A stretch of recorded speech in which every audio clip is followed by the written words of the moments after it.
Imagine this, you're standing in front of someone you love, you've given them your heart, your time, your soul, and then, suddenly, they pull away. They go silent. They retreat into their own world, and you're left asking yourself, what did I do wrong? Why are they pushing me away when all I want is closeness? Here's the truth. When an avoidant pulls away, it's not because you're unworthy.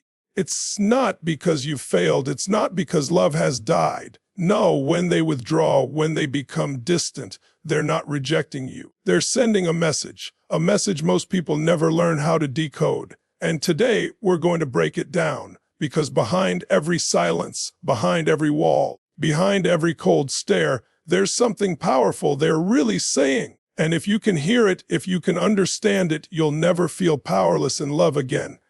When an avoidant pulls away, one of the deepest truths they're really communicating is this: I'm scared of losing myself. On the surface, it may look like they're cold, detached, or even uninterested, but what's happening inside them is far more complex. For someone with avoidant tendencies, closeness often feels like a threat to their independence, their freedom, and their very identity. Think about it. From a young age, many avoidants learned that being too vulnerable, too dependent, or too emotionally open could lead to pain, rejection, or disappointment. They may have been taught, through experiences, not words, that the safest way to survive was to rely only on themselves. Over time, this became their armor, their survival strategy. So, when someone comes close, really close, and wants to merge lives, share feelings, or depend on each other deeply, it triggers an old fear. They think, if I let this person all the way in, will I disappear? Will I lose who I am? This isn't about arrogance or selfishness, it's about survival. Their withdrawal is less about you and more about preserving themselves. To them, pulling away feels like reclaiming their oxygen. If they lean in too far, they worry they'll suffocate in the relationship. It's not that they don't value connection. It's that they've been conditioned to believe connection might come at the cost of their individuality. Now here's the part most people misunderstand. When they create distance, they're not saying, I don't want you. They're saying, I need to know I can still be me while being with you. The paradox is that deep down, they crave intimacy just as much as anyone else. They want love, security, and a safe bond. But the moment intimacy feels like it might erase their independence, their fight or flight instinct kicks in, and flight usually wins. Imagine it like this. Picture a person standing at the edge of a beautiful ocean. They want to dive in, but they're terrified they'll drown. So instead, they step back to the shore. That retreat doesn't mean they don't see the beauty of the water. It means they don't yet trust they can swim and still keep their head above the waves. When an avoidant pulls away because they're afraid of losing themselves, it's not your job to drag them back into the ocean. It's your job to stand steady on the shore, showing them that love doesn't have to mean drowning, that it's possible to be without losing me. What they're really longing for, beneath the fear, is proof that they can be fully themselves, fully free, and still fully loved. When an avoidant pulls away, one of the unspoken truths they're often communicating is this: closeness feels dangerous to me. It may sound strange because most people see intimacy as something beautiful, something safe, something that brings warmth and connection. But for an avoidant, closeness can feel like fire. It looks inviting, it promises comfort, but deep inside, there's an instinctive fear that if they get too close, they'll get burned.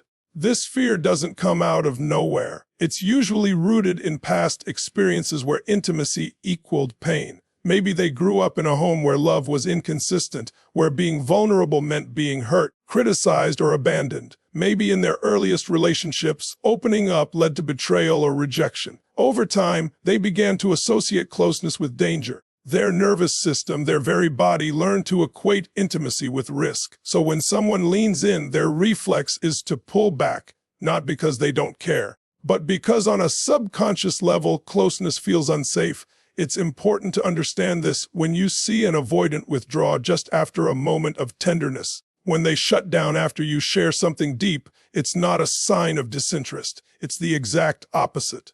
The closeness is what triggered their fear. Their retreat is their way of saying, this feels too real. This feels too vulnerable. I don't know if I can handle the weight of being seen.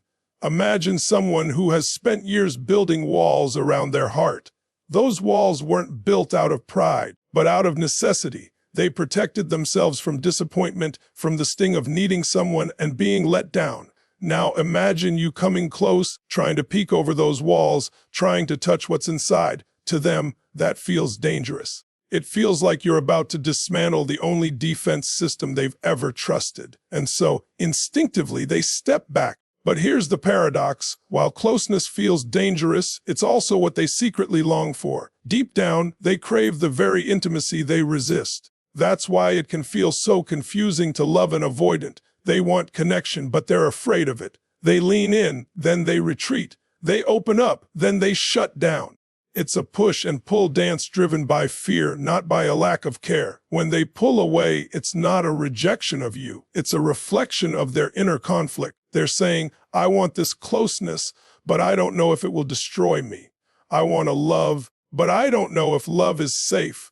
Understanding this can transform the way you see their behavior. It's not coldness. It's not cruelty. It's fear disguised as distance. When an avoidant pulls away, what they're often expressing deep beneath the surface is this: I need space to feel safe. For them, space is not a rejection. It's survival. It's how they regulate themselves when emotions, intimacy, or connection begin to feel overwhelming. Where some people recharge by leaning in, talking it through, or seeking closeness, avoidants find relief in distance. That space, that silence, is their way of finding balance. Think of it like this: relationships can sometimes feel like a tidal wave for an avoidant. The intensity of closeness, the constant sharing of emotions, the expectation of togetherness, it all rushes toward them like powerful water, and while many might dive in eagerly, the avoidant steps back to the shore, not because they don't value the water, but because they need to catch their breath before entering again. Without that pause, they feel like they'll drown. This is why their withdrawal is so often misunderstood. When they go quiet, you may interpret it as rejection, disinterest, or abandonment. But in reality, what they're often saying is, I care enough about this relationship to regulate myself before I come back. I need space, not because I don't love you, but because I need to feel safe in me before I can be safe with you. That's a powerful distinction. The truth is, avoidants have often learned that closeness comes with risk of being controlled, suffocated, or losing their identity. Space becomes their safety net. It's their way of reminding themselves, I still belong to me. I can step back, breathe, and return on my terms.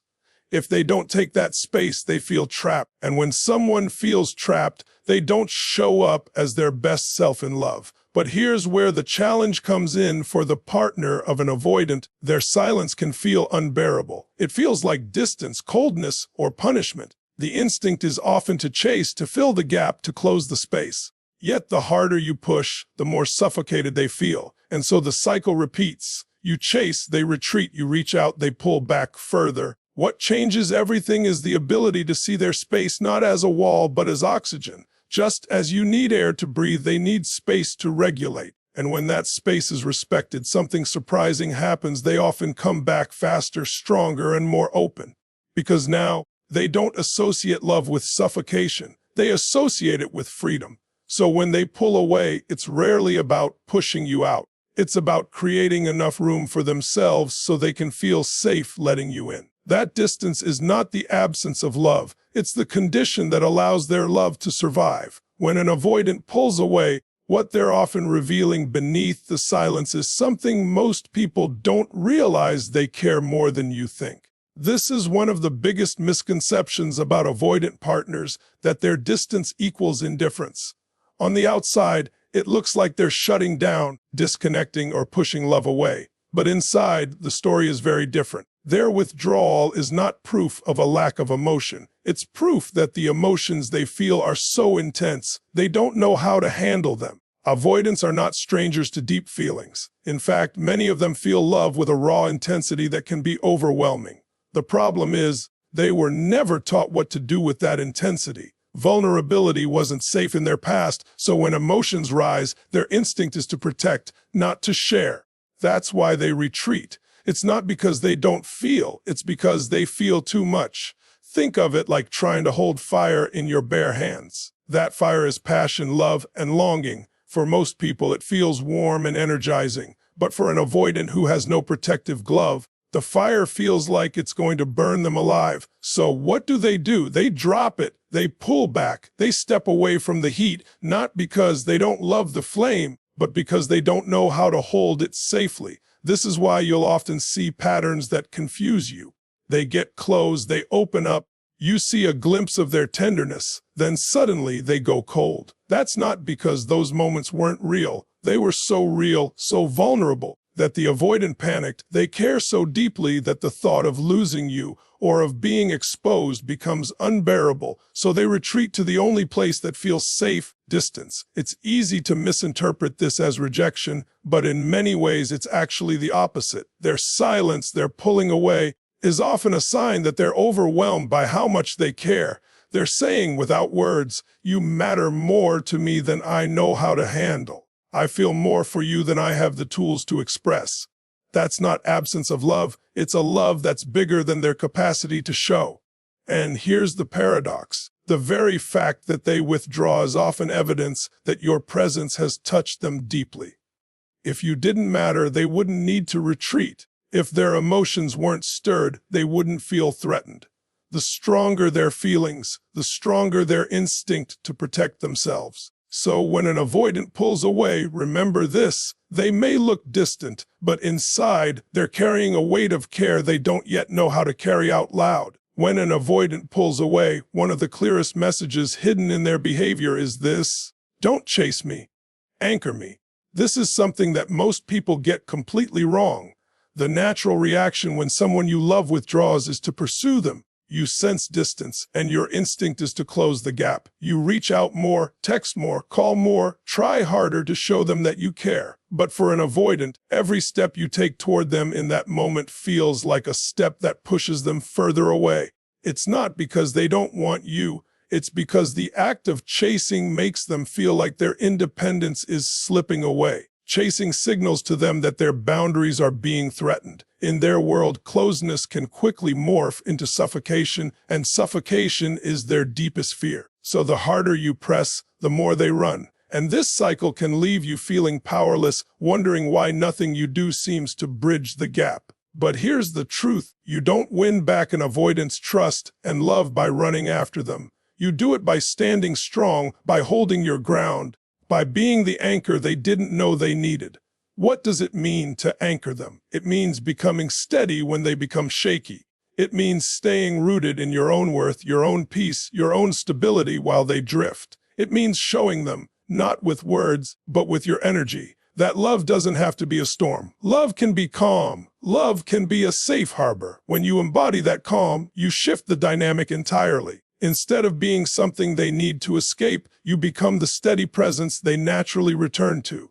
Think of it like this: imagine a boat out at sea. In the middle of a storm, that boat is tossed by the waves, pulled in every direction. That boat represents the avoidant, uncertain, unsettled, fearing it will capsize. Now, what keeps a boat safe in the storm? Not another wave crashing into it, not someone chasing it frantically across the water. What saves it is an anchor, something strong, unmoving, dependable. That's the role you play. You don't have to chase. You don't have to prove. You simply have to stand firm, knowing who you are and what you bring. And something remarkable happens when you stop chasing. The avoidant begins to feel safer.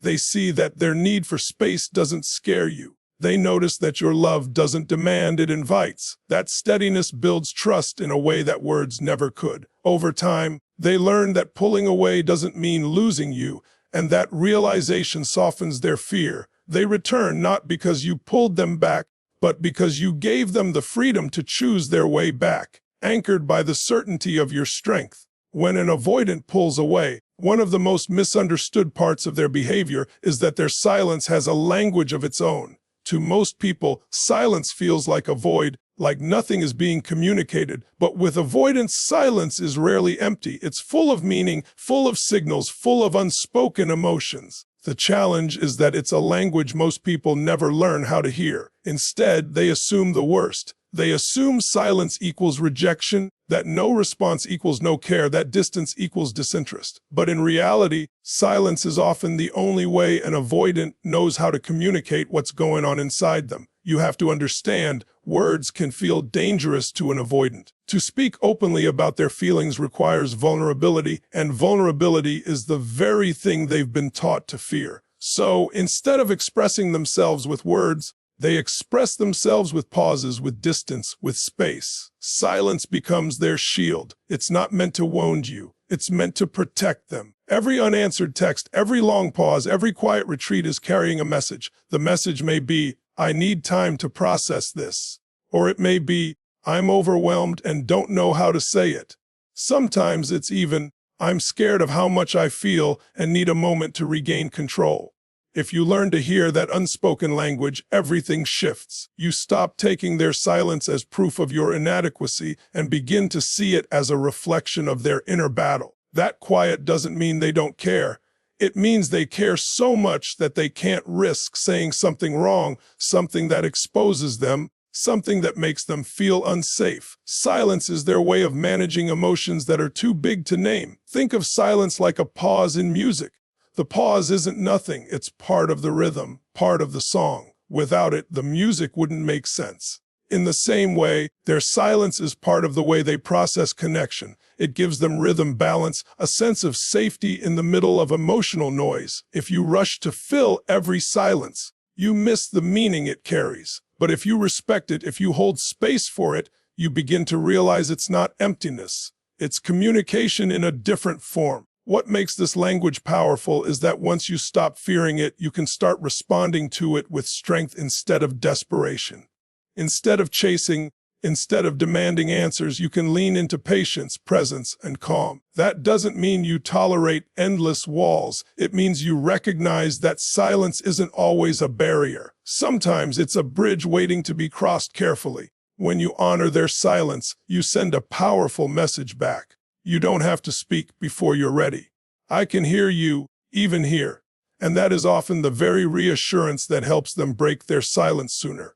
When an avoidant pulls away, what they're really asking, though they'll never say it out loud, is this.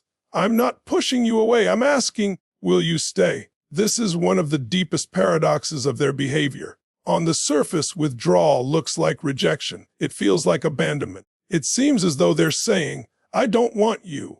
I don't need you. I'm better off alone. But in reality, their pulling away is often a subconscious test. It's a question hidden in their silence. Are you strong enough to hold on to me even when I make it hard? Can you love me even when I'm unlovable? Will you still be here when I come back? This isn't about manipulation, it's about fear.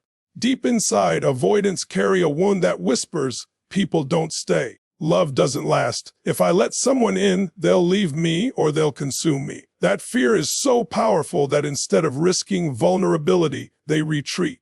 And in their retreat, they are secretly watching, will you chase? Will you give up? Will you stand steady? Your reaction to their distance tells them whether your love is conditional or unshakable. It may feel unfair. It may feel like a cruel test. But from their perspective, it's survival. Pulling away gives them space to protect themselves, but it also gives them space to see if you're safe. If you explode with anger, beg, or collapse in insecurity, it reinforces their fear that closeness is dangerous. But if you stay grounded, if you respect their space without abandoning your presence, it speaks louder than words. It tells them, I'm not here to trap you. I'm not here to run away. I'm here because I choose you even when you're difficult to choose. Think of it like a storm. When the thunder rolls and the lightning flashes, most people run for cover. But if you can remain steady through the storm, calm, grounded, anchored, they begin to realize something profound. Not everyone leaves when things get rough. Not everyone bolts at the first sign of difficulty. That realization is transformational for an avoidant heart. So when they retreat, don't mistake it for a closed door. See it for what it really is, a question, a plea, a silent hope that someone finally will prove them wrong about love. That someone will show them love doesn't mean suffocation, and it doesn't mean abandonment. It means staying power. Their pulling away isn't the end of love. It's their way of asking, will you stand by me, even now? And when the answer is yes, not through chasing, not through clinging, but through steady presence, you give them the very thing they've been longing for their entire life, the courage to believe they are worth staying for. At the heart of it all, when an avoidant pulls away, what you're really witnessing is not rejection, but fear wrapped in silence. It's not indifference, but intensity hidden behind walls. Their retreat is not the absence of love. It is the language of a wounded heart trying to protect itself from the pain it has already known. Every step back, every quiet moment, every pause is a reflection of their struggle to balance love with survival. They want to connect, but they fear losing themselves. They crave closeness, but they associate it with danger. They need space, but that space is often misunderstood as a lack of care. When you begin to see beyond the surface, the narrative changes. Instead of asking, "Why don't they love me?" you begin to ask, "What are they protecting inside themselves?" And that shift of perspective is everything. Because once you stop seeing their distance as a rejection of you, and instead as a reflection of them, you no longer feel powerless. You realize that their silence is not a verdict on your worth, it's a mirror of their fears. You stop fighting their walls and instead become steady enough to let them lower those walls in their own time. The truth is, avoidants don't need someone to chase them, to demand from them, or to prove love through desperation. What they need is someone who can embody strength and calm, someone who can stand firm when they waver, someone who can be the anchor when they drift. When you stop chasing and start anchoring, you transform the entire relationship dynamic. You show them that love doesn't have to mean control. Love doesn't have to mean losing freedom. Love can mean safety. Love can mean choice. Love can mean breathing freely together without suffocating apart. And this is where your own strength comes in.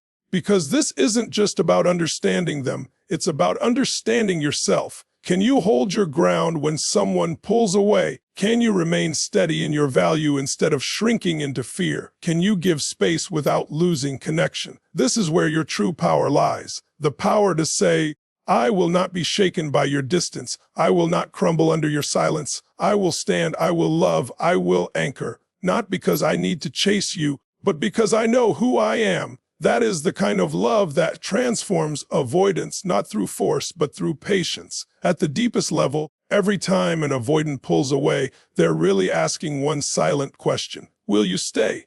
And staying doesn't mean tolerating neglect or sacrificing your own needs or waiting endlessly for someone to change. Staying means holding your own ground, rooted in strength, while giving them the chance to feel safe enough to return. It means showing them that love is not a prison, nor is it a revolving door. It is a steady, unshakable presence. And in that presence, they find the courage to lean in again. So the next time an avoidant withdraws, remember this: behind the silence is a heart longing to be seen, a soul aching to be safe, and a human being asking without words, "Can you love me here too?" If you can answer that question not with chasing, not with fear, but with strength and compassion, you become more than a partner. You become the proof that love can be safe, that intimacy can be healing, and that closeness doesn't have to mean losing oneself. And that, more than anything, is what they've been waiting for all along.